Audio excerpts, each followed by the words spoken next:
नमस्कार दोस्तों, मैं Sandeep Maurya CID academy Jaunpur channel में आपका स्वागत करता हूं। दोस्तों, ज्योग्राफी का अगला पार्ट हम देखते हैं एक इम्पोर्टेंट टॉपिक उपसौर और अपसौर। उपसौर क्या होता है, अपसौर क्या होता है, पहले इसे डिटेल में समझते हैं। देखिए,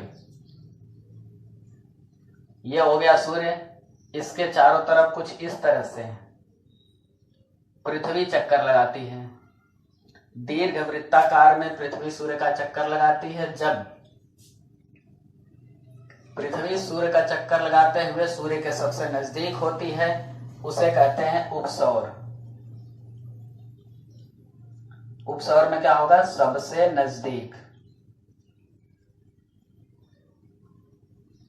यानी कि करीब।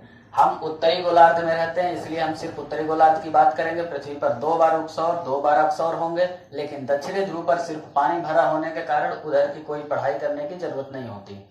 तो उत्तरी गोलार्ध में पूरी जनसंख्या रहती है, समस्त जनजीवन लगभग पूरा उत्तर प्रदेश उत्तरी गोलार्ध में भरा हुआ है, इसलिए उत्तरी गोलार्ध की ही बात करते हैं। समय है 3 जनवरी, तो 3 जनवरी को उपसौर यानी कि पेरिहेलियन,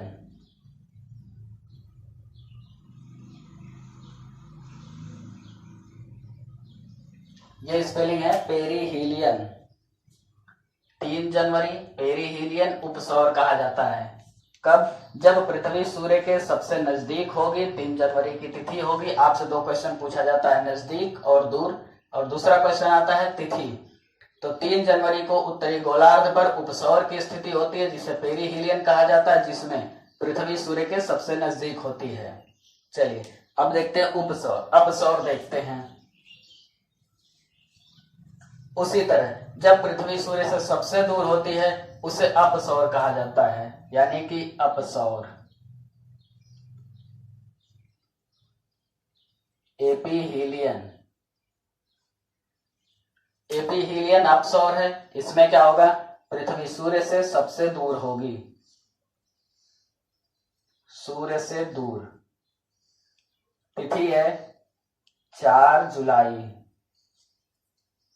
तो 4 जुलाई को पृथ्वी सूर्य से सबसे दूर होती है। ऐसी अवस्था को अपसौर या एपीहीलियन कहा जाता है। चलिए, ये हो गए इंपॉर्टेंट टॉपिक, एपीहीलियन और पेरिहीलियन, उपसौर और अपसौर। Thank you.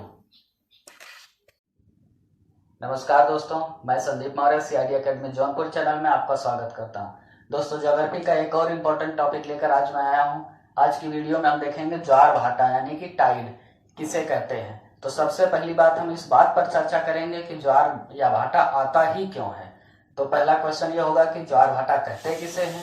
चलिए, तो हम पहले बात करेंगे ज्वार। कुछ इस तरह से यह पृथ्वी की सतह है, ये जल भरा हुआ है, यानी कि जलमंडल या फिर आप सागर कह सकते हैं। इधर स्थल भाग है, स्थल मंडल।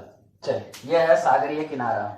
होता क्या है, आपको मालूम है, सूर्य, अभी हम बात करें अगर ये पृथ्वी है तो यहां सूर्य कहीं, और इस तरह से चंद्रमा।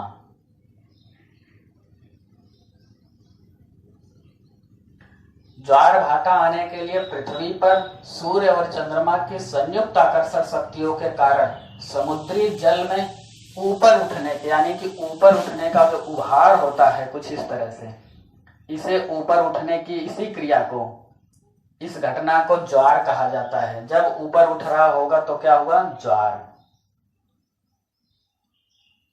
अब जब जल ऊपर उठा है तो गिरेगा, अब जब वापस गिर रहा होगा, गिरने की प्रक्रिया को कहा जाता है भाटा। यह हो गया ज्वार भाटा।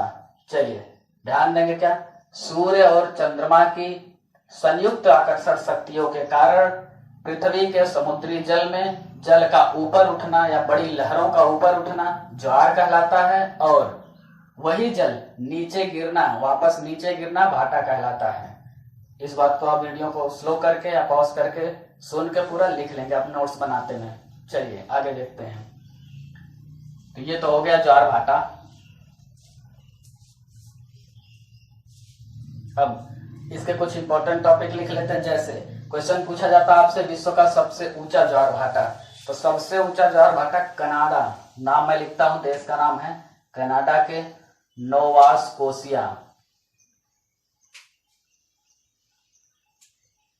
कनाडा के नोवा स्कोशिया में स्थित फंडी की खाड़ी, फंडी की खाड़ी, आप विश्व भूगोल में ये नाम पढ़ सकते हैं, फंडी की खाड़ी में सबसे ऊंचा ज्वार आता है जिसकी औसत ऊंचाई 16 से 18 मीटर होती है,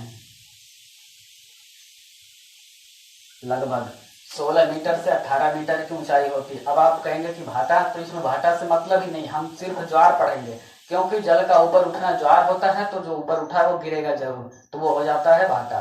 क्वेश्चन आता है कि सबसे ऊंचा, विश्व का सबसे ऊंचा ज्वार भाटा कहाँ आता है? कनाडा देश के नोवा स्कोशिया के पास फंडी की खाड़ी में 16 मीटर से, लगभग 16 से 17-18 मीटर एक औसत ऊंचाई है, इतनी ऊंचाई पर आता है। चलिए एक दूसरा इंपॉर्टेंट टॉपिक लिखते हैं। दूसरा पॉइंट है इंग्लैंड के साउथहैम्पटन,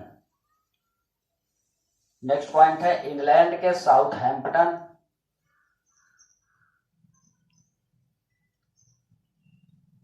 साउथहैम्पटन क्षेत्र में दिन भर में प्रतिदिन यानी एक दिन में 4 बार ज्वार आते हैं।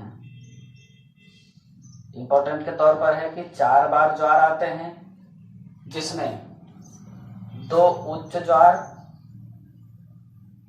तथा 2 निम्न ज्वार, यानी 24 घंटे में 4 बार ज्वार आते हैं, यानी कि 6-6 घंटे बाद आते हैं। जो 2 उच्च होते हैं यानी कि जो हाईएस्ट ऊंचाई के होंगे, 2 निम्न यानी कि लगभग कम या नॉर्मल होते हैं। तो ये 2 इंपॉर्टेंट पॉइंट थे ज्वार भाटा से। चलिए ये हो गया ज्वार भाटा, इसके आगे बढ़ते हैं। अब नेक्स्ट वीडियो, अब इसका जो अगला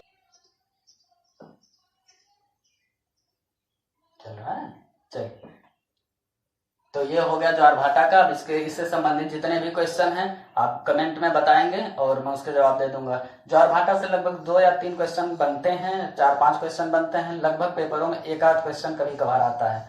मेन आता है कि कारण क्या है, ऑप्शन बड़ा सा आपको मिल जाएगा, ऑप्शन ABCD रहेगा, चंद्रमा की आकर्षक शक्तियां या पृथ्वी के कारण, भूकंप, हलचलों। ऐसे में एक इंपॉर्टेंट ऑप्शन देखेंगे आप कि सूर्य और चंद्रमा की संयुक्त आकर्षक शक्तियों कारण ज्वार भाटा आता है। इस वीडियो को एंड करते हैं। Thank you.